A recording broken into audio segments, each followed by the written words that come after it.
Hey guys, it's Matt. I would say it's possible throughout all of YouTube, I have the most dramatic ratio or widest ratio between new subscribers per month and, say, total minutes watched or the other statistics. Almost 5 million minutes watched, 43 new subscribers. Now, who else on YouTube could have a ratio like that? Most people that have 43 new subscribers have 20 minutes. It's unbelievable. If this doesn't prove they have me in a box, nothing does. So, Matt, this is like a badge of honor for you, right? It is. So what they could do, it's like a reverse psychology. If they want to have all my subscribers go away, take my new subscribers, just send me bots. Give me thousands of new subscribers a month, 10,000 a month, just bots, not real people. Then you guys will see that, oh, I knew he must be some sort of shill. People will go away from me because I've been basing my entire reputation on showing you how YouTube has me in a box. So, not Nilk, you want to screw me over? Give me 10 to 15,000 a month bots, and people will go away. Once every few months or 6 months or so, Andrew sends me the Still Coveting Weekly Hangout updates, and I think he would assure me this is up to date. There's a group of people, it says weekly hangouts. Well, they certainly don't get together in person. Oh, God, it's contactless everything. Online hangouts. See, these Karens believe the world is being irresponsible. You actually wanting to return to life and get out there amongst people, this is irresponsible. This group's Still Coveting weekly hangouts online, everything contactless. The world is irresponsible for getting together and actually interacting with people because this thing's still out there. He would assure me, I would say this isn't like an old website. These people define themselves, or because of the Karen that they became during 2020, they don't want to let it go. It's like part of them and who they are and how they push certain things or research certain things and inform people about what to do and what not to do. Maybe they gained a little status for themselves. So in a way, it's mostly psychological, in my opinion. They don't want to let it go because they actually became a more prominent person during the quote crisis or end quote crisis. One other thing here that's very interesting, and I'm surprised I haven't talked about it yet because it's kind of a big deal. Me and a lot of people are surprised that the world now looks similar, very similar to what it did in 2019. I don't have any better words of saying this. We're surprised that these creeps let it go back as far as they did. In other words, all that we experienced, and most of us actually are starting to forget, it was unbelievable what was implemented. Plexiglass went up, and outside Rocco's down here, with subs and cheesesteaks and pizzas, little windows that nobody goes inside anywhere. And it was like 12 monkeys to slide a cheesesteak, and you'd slide your credit card through a little window. It was like, who's back there? I felt like I was in 12 monkeys. I'm not joking. But see, the people I talked to, we thought they've entrenched themselves and poured cement, which is now hardened in so many different places. Eventually, they'll have to make the world kind of look like it did. Or even the dumbest of the dumb would start to push back. They can't do this forever. They can't keep the pedal to the metal and the dial at 10 out of 10 forever. But we thought, okay, they'll give 7 out of 10 back, but they'll keep their 3. In other words, if you want to go to a major sporting event, you'll need your passport showing you're punky boosted and rented the movie Action Jacksonation. You won't be able to go to certain events forever, we thought, without showing on your phone that you are up to date on Punky Booster. In other words, we thought they have to give back, but we thought they would keep their 25%, and that's what the world would be. In other words, me and a lot of people are very surprised that it has gone back as far as it has. Now, does it look exactly like 2019? No, but it's close. This is surprising to me and a lot of people. You see some weird stuff. Sometimes daily. Every once a week, and I don't do much. I'll be driving somewhere, and I don't know, someone will cross the street with a mask on, just in a sunny blue day by themselves. You see some, but that's like the weird people being strange, or the still CVing hangout people, or whatever. You see some strange stuff. But all the plexiglass went down, and all the sports venues are just people sitting next to people. There's college football. There's almost nobody in the stands with a mask. We're surprised, and maybe you are as well. The rubber band snapped back as far as it did. But somebody screaming at me, I can hear you, Matt, there's reasons for that. It's per their creepy astrology demanded it. But here's a more, I don't know, like in our face common sense, noticing the not milk reason they let it go back. And when dealing with the population, they could have kept more of their infrastructure in place. You know they could have. And people, not just the still CVing hangout people, everybody would have gone along with it as stay safe, as needing to stay safe. Now, because somebody's yelling at me, I can hear you. Sometimes we just do this on the fly. Matt, if they let it go back to basically what it was before, then people are more willing to participate in it again when they bring the next one. So if it's just like, if they only give back, say, 7 out of 10, and I don't know what the 3 would be. You want to go to a major event. Oh, I didn't update my phone. So you can't get into this concert. Go home, sir.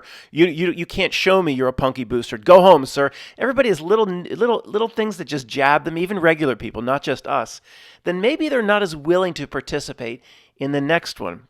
I don't know. What do you think? If they give life back to, for the most part, this is 95% what is out my window is what was here before in 2019, then people are more willing to fully jump in maybe to the next one. Whatever, I'm not saying it's going to be related or a different type of disease, whatever it might be. People maybe subconsciously think we need to jump into this, do whatever they say, because, it might take a year or 2 or 3, but the world will return. Maybe that's the message. In terms of the way the human mind works, the subconscious, unconscious, I believe, is very different than the conscious or your mind or ego that thinks in English. I think the creeps are very aware of how the masses take things in subconsciously.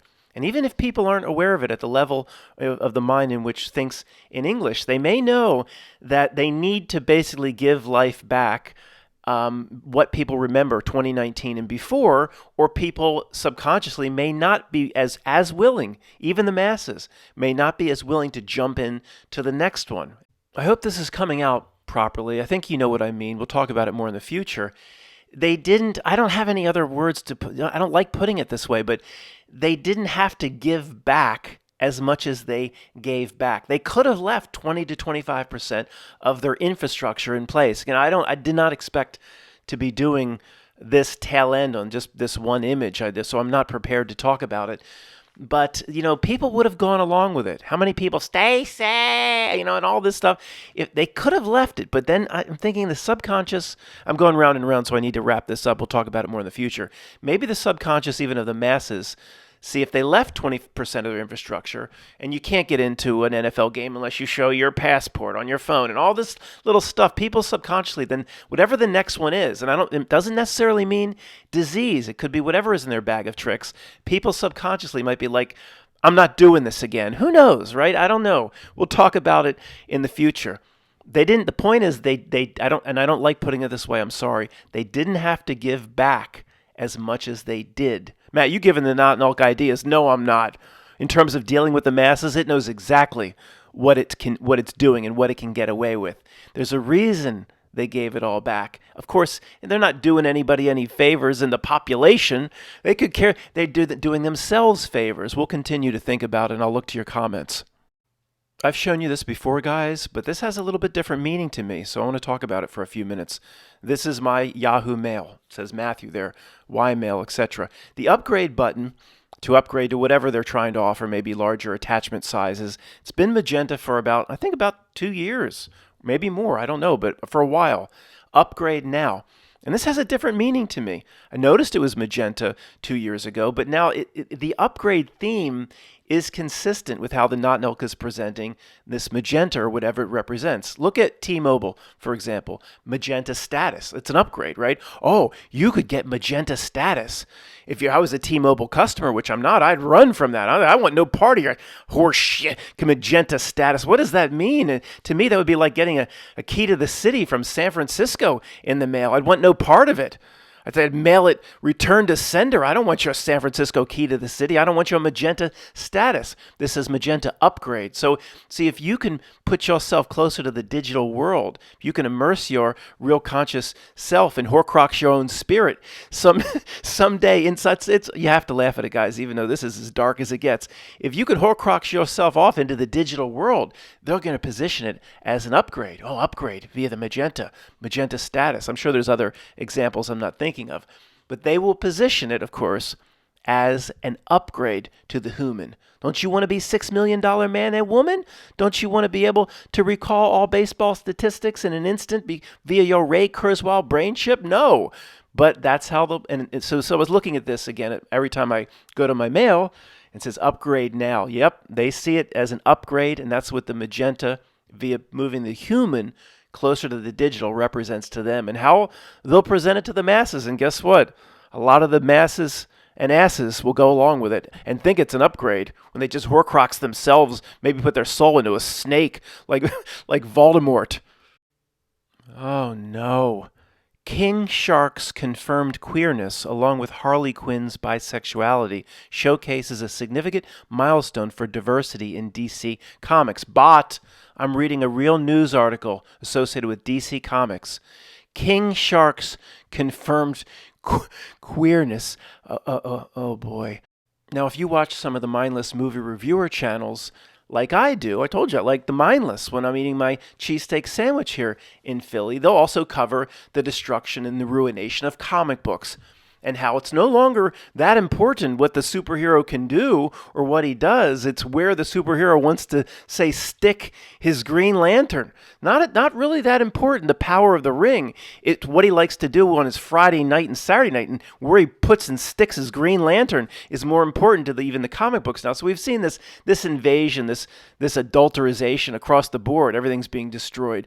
Now, okay, we see it coming. I don't approve of it. I wouldn't buy these comic books, but at least when they're talking about it, at least it's a real, what you would call a real man or a real woman. Now they're taking these themes into, I don't know, what is this thing? Like into monsters or into like comic book characters that aren't even human are talking about where they want to stick their Green Lantern. In this case, what would it be? Where to stick his shark fin soup? It's totally bizarre, guys. And I guess we just, as real people, we just wait. We wait for the pushback from our friends and family that never comes. Several people actually asked me for an update on the trash pickup, so 1 minute or less, and it absolutely relates to Not Milk, guys, no doubt about it. What the devil here, this is from the Waste Connections website. Waste Connections of Texas, the gigantic trash juggernaut, is the devil to me. Okay, I had to get another provider. Okay, it's a local provider, and it's actually, they're picking up. But I have both. I'm doing like a 2-month overlap. I haven't gotten rid of Waste Connections, AJ Blazinski, yet, because I didn't trust the new provider. And I have more trash than ever. I'm building this stove, little brick pieces and bags of sand, and I don't like when it piles up. It bothers me. So I'm going to, for 2-month overlap, I have both, just to see how bad Waste Connections, the devil, will get. Well, of course, as soon as I got the new provider, then Waste Connections starts to pick up more regularly. Now they missed the recycle, and they're still all over the place. But I don't think this is sinister anymore. I thought what Waste Connections was doing was more about just cleaning house, actually bankrupting almost the companies they were buying to start over, because then they can clear out all the employees. It seems less sinister, more of they're just buying up as many companies. This is what a multi-billion-dollar stock company bought up my local AJ Blazinski, the family company, picking up trash here for 40 years. They always did a great job. It's like they just don't care. It's not as sinister to me anymore. They buy up as many people as they can, and if they don't have the resources for what they buy up to service properly, they just don't care, because that's sinister. Okay, I hear you. But it's like, I thought it was one more sinister level up, where they're actually intentionally, they have the resources, just don't pick this area up for 2 weeks, hoping everybody leaves. My whole street is leaving to go to the new provider. Everybody's abandoning this company. But it's more like, I get the feeling now that they just buy up everybody, and they're like, oh, we're not going to be able to pick these whole sections of Pennsylvania up properly. And like, oh, we'll lose thousands of customers a month. We don't care, because we've bought up the companies as the multi-billion-dollar company in Texas that doesn't give a shit about anybody. And then maybe we'll have to rename it, and we'll come back. And then they'll eat their way into the market again. And basically you're just left at the end of the day with the same in every single industry group. The big providers, Waste Connections, Waste Management, Republic Services, just like you have Coke and Pepsi, and everything goes this way in this not milk society. the gigantic players, and everybody else is forced out, which eventually, I can hear you screaming at me. I was going to say, it eventually will lead to one company providing everything. Well, it already is we'll just say far fewer companies than you would think. But it's not quite as sinister. They just simply don't give a shit. Anyway, I'll drop them when the stoves finish being built. Guys, remember about a week ago we looked at that horrible, wretched movie Rebel Moon, and I was talking about somehow they got like almost $100 million back in tax credits. Remember that? Well, I found this at the time. I wanted to show it to you later. I saved it for a few reasons, as you can see. It was another oh no, and it was another oh no moment for me with another 33 presentation. This is actually an old headline. It goes back to 2022. But again, I came across it during my Rebel Moon research, and this says diversity requirements for California's $330 million annual film and TV tax credits poised to become law. It obviously became law, and now the Hollywood studios are getting even more hundreds of millions of dollars of tax credits at the taxpayer expense. To close, a quick note to two different groups. One, the first grade truther. Two, the addicted to darkness truther. Every time we see the 33, it's not just the secret societies making a phone call. That does happen, I'm sure, from time to time. They use power numbers to enhance their spell or whatever they do, but these are also reality markers that flow from reality, that tell a real person about the fakeness of this reality. And it's not just the 33. It comes in a lot of different shapes and sizes, a lot of different power numbers. The magenta is now popping out of reality in addition to being used by companies like T-Mobile. It's both. It's Lou. Remember, it's nice and it's tough. So it's not just, no, that's wrong, man. The secret societies had to make a phone call. That happens. But that's not typically the case anymore. That's the first grade truther parroting what they heard on BitChute. So it doesn't matter the industry, the rich get richer. The mom and pop shop or the documentary filmmaker or small in any industry group, not just Hollywood. Where are my tax credits? What do I get if I... Do you sit at the creepy table? Do you even know the location of the creepy table or what I'm even talking about? No, I just want tax credits like these big companies are getting. Go away, sir, before you're arrested. Oh no. Pixar's Elemental movie marked a major first in the animation studio's long history, introducing in Elemental a non-binary cartoon character, to its long list of iconic animated figures. But first, a word to the bot. Bot, am I allowed to read a news article? I hope that's still allowed. I could do that whole Matt Damon quoting the Constitution thing, but it doesn't work anymore because you just have to say, oh, it's a private company. Matt can do whatever it wants. Sorry. Actor Kai Ava Hauser. Hauser? That's a Schwarzenegger character, one of the two from Total Recall. The first one was Quaid. The evil one was Hauser. Yeah, still packing Hauser, right? It was Quato took Quaid's hands. Quaid! Start the reactor! That was Quaid. Okay, Sharon Stone was married to Quaid. Okay, Hauser, not from Total Recall, from this movie Elemental. That's the actress. I can't say that. She's not. I don't know what to say. You can't say actress. Non-binary and uses they them pronouns. I can't say that. I keep wanting to do that. I'm offensive. Announced on social media that Lake Ripple. Oh, it's not the flame thing here. It's the head's cut off. It's the water creature. Lake Ripple identifies in the movie as non-binary, making the first non-binary character in Pixar's history.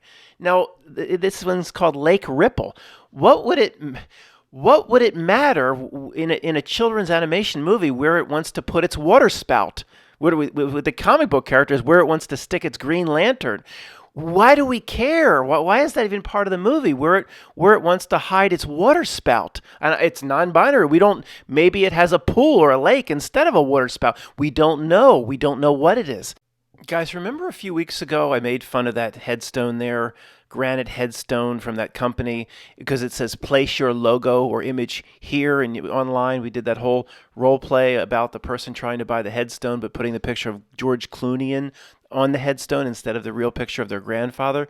Well, the advertisements for these headstones has been nonstop. I guess the ad keeps being presented to me off to the right of my Yahoo Mail.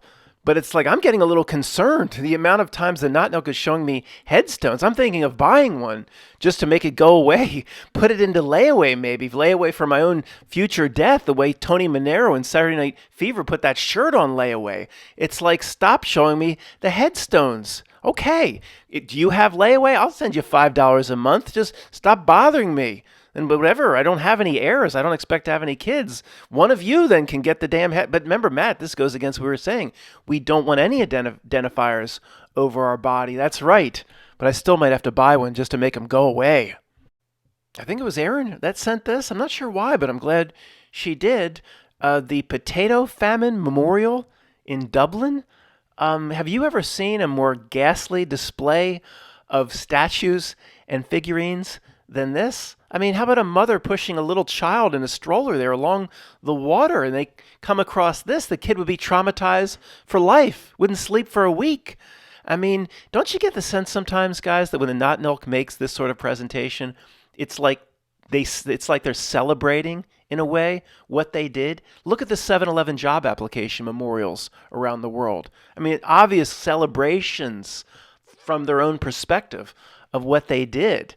I mean, why would you want to create something so ghastly? How about something that shows we overcame, or here's what the Irish people did in response, or whatever. We survived, we overcame.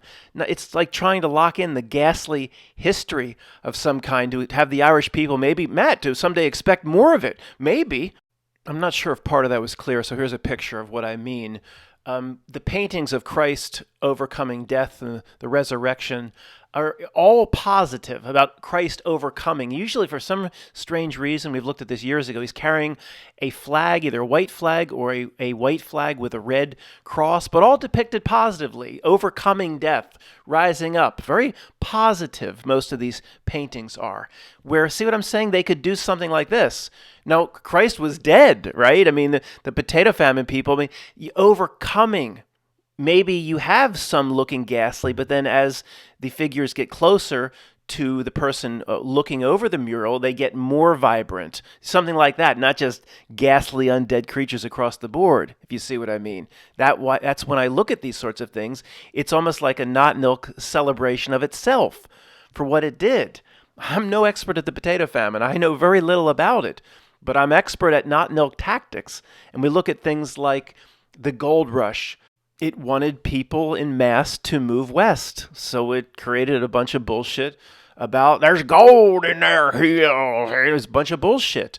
Well, if it wanted hundreds of thousands a month of Irish to flood into the New World, there's got to be a reason for that.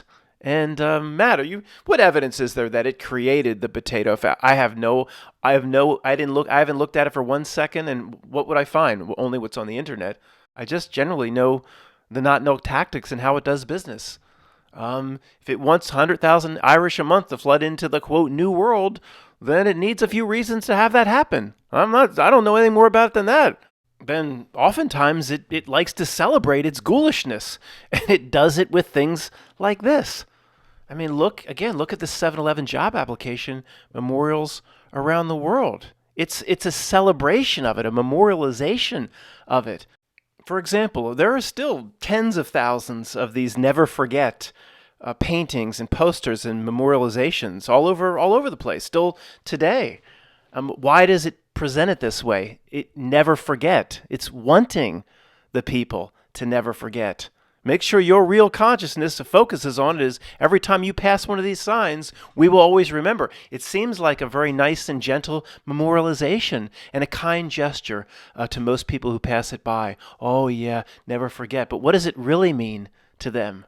Why does it want the conscious being to never forget, to keep that cement hard? And of course it's sinister. It is. That would be ridiculous to anybody stumbling upon this video, or people like my friend Tony. But I mean, when I drive to Pam's to do whatever for Gouda, mostly go down for the cat to change his litter and things like that. I don't, she travels a lot, and I care about the cat. I'll always see the cat's needs. So I travel from here, basically Exton, Pennsylvania, to Collegeville, and Route 113 goes directly from point to point through a town I've talked about many times that coincidentally is called Phoenixville. That actually has been like the Phoenix over the last 15 to 20 years. It was a tired old, beaten down town. Not a coal mining town like what Billy Joel depicts in So We're Living Here in Allentown. That kind of, yeah, it was kind of like that. It still has a weird element to it, but the revitalization, it has been the Phoenix. All these like shops and brew pubs and restaurants, just like, there's thousands of places that have been magically, revitalized around the country. Where'd the money come from? They're not just printing $1 trillion a month off books. Where'd all this money come from? Anyway, there has been a Phoenix type of rebirth in Phoenixville. The point is, when you get through the main section, 113 continues through some of the old neighborhoods, little brick houses that are 100 years old. And one guy's got a cinder block garage right at the corner when you take your left on Route 113, and he's painted up, trying to be a nice guy. It's been there for years, maybe since the day itself. Never forget. And he has pictures of the towers, and he painted it or had an artist do it on the side of his garage. He's very proud of it. And, I appreciate he's trying to help. He's fooled. Most people are fooled, but there's a reason they're very interested in making sure you never forget.